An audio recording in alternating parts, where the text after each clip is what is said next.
पहले पेजर तबाह किए, फिर वॉकी टॉकीज पे हमला किया और अब मीटिंग के दौरान एक बहुत बड़ा हिजबुल्लाह का लीडर शहीद कर दिया।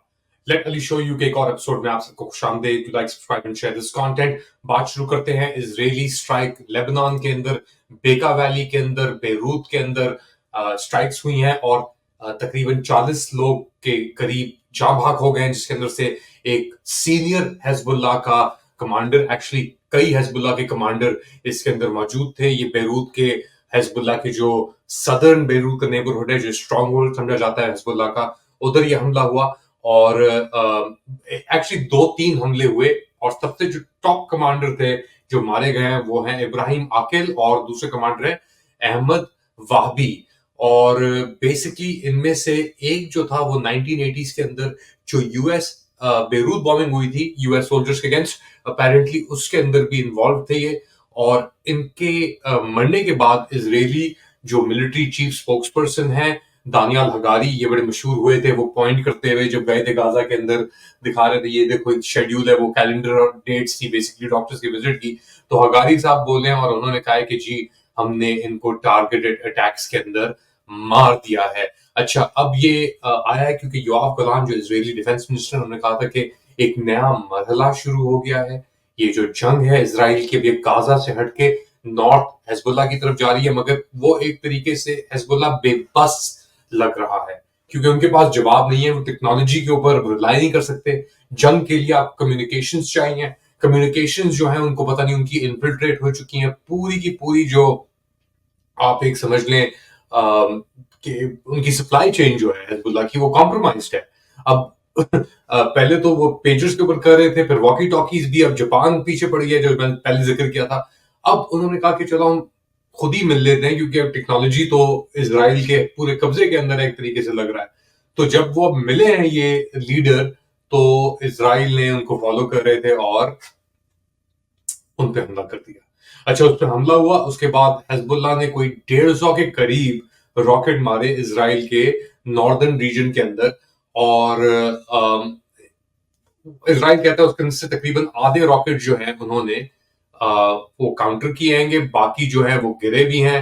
अब सिचुएशन लेबनान के अंदर बहुत खराब हो रही है, लोग बहुत परेशान हैं, डरे हुए हैं क्योंकि इजरायली जो वो टेम्परेचर है, टेम्पो जो है उसको कॉन्स्टेंटली इजराइल अप किए जा रहा है। कोई एग्जिट रैंप नहीं मिलके दे रहा है हिजबुल्लाह को। वो बातों पे वाकई हसन नसरुल्लाह जो है हिजबुल्लाह के लीडर, वो अटक गए हैं और अब लग नहीं रहा कि ना इजराइल बैक कर रहा है क्योंकि इजराइल ने बेसिकली सब चीजें की है ना कि लड़ना है आओ। फिर इजराइल ने हिजबुल्लाह के कुछ बैटरीज को भी तबाह किया है। तो अब आप अंदाजा लगा लें कि हिजबुल्लाह के पास कोई और ऑप्शन नहीं लग रहा कि लैंड वॉर वो कर नहीं सकते। अब वो इजराइल को चाहते हैं कि अंदर आए, इजराइल अंदर भी नहीं आ रहा, बमबारी लगातार कर रहा है इजराइल। यानी आप लगा लें 150 अगर अटैक किए हैं इजराइल ने हिजबुल्लाह पोजीशंस के ऊपर पिछले 24-48 घंटे के अंदर, तो डेफिनेटली सिचुएशन बहुत खराब हो रही है लेबनान इजराइल के दरमियान। अच्छा, कनाडा की जो फॉरेन अफेयर्स मिनिस्टर है मेलेनी जोली, उन्होंने कनेडियन जो लेबनान के अंदर है, तकरीबन 45,000 लेबनीज हैं जिनके पास कनेडियन या तो नेशनैलिटी है या वहां पे रिहाइश पजीर हैं, 45,000 के करीब।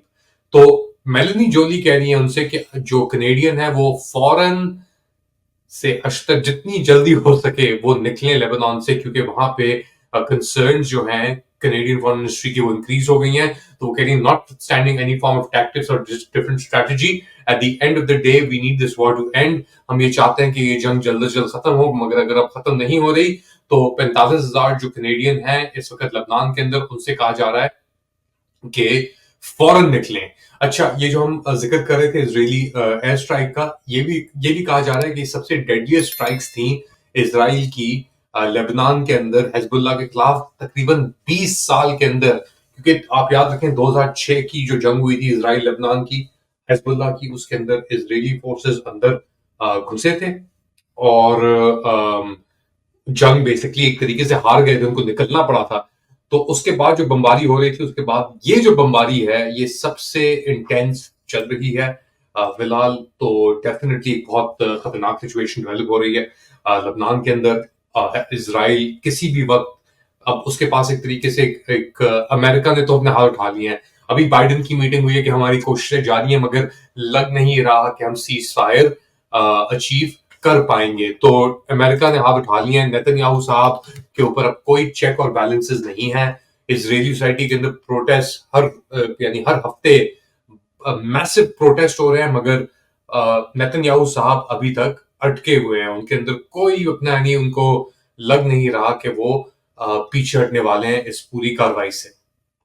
अच्छा, अब अपना ये तो हो रहा है आपका यूक्रेन और इजराइल और फलस्तीन, लबनान, गाजा के अंदर।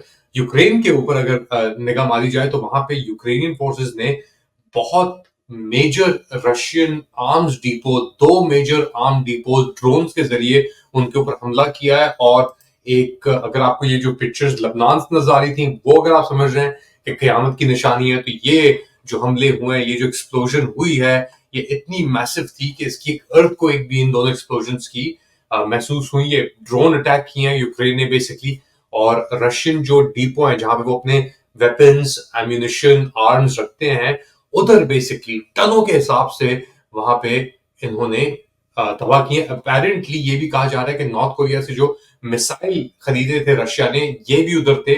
टेगेव के एरिया में तो चल रहे थे यूक्रेनियन जो अटैक्स थे, मगर अब जब अमेरिका ने और ब्रिटानिया उनसे कहा कि जी आप हमारे लॉन्ग रेंज मिसाइल रशिया के खिलाफ इस्तेमाल नहीं कर सकते, तो अब यूक्रेन ने क्या किया, यूक्रेन ये कर रहा है कि वो अपने ड्रोन्स को और बड़ी तादाद में भेज रहा है रशिया की जानिब, और वहां पे वो कोशिश करें कि किसी तरीके से रशिया को ये इलेक्शन से कबल, कि इलेक्शंस हो गए, ट्रम्प साहब अगर आ गए तो एक खदशा है। अच्छा, एक और चीज, अगले हफ्ते ज़ेलेंस्की साहब अमेरिका जा रहे हैं और वहां पे उनकी मुलाकात होगी बाइडेन साहब से, कमाला हैरिस से जो कैंडिडेट है अमेरिकी सदारती इंतखाबात में, और डोनाल्ड ट्रंप साहब से भी, जिन्होंने बड़ी तनकीद की है ज़ेलेंस्की साहब के ऊपर, और ये भी उनको धमकी दी है कि अगर वो प्रेसिडेंट बन जाते हैं तो फिर जो फंडिंग जा रही है, ये अरबों अरबों डॉलर जो यूक्रेन की तरफ जा रहे हैं, वो फंडिंग कट हो जाएगी।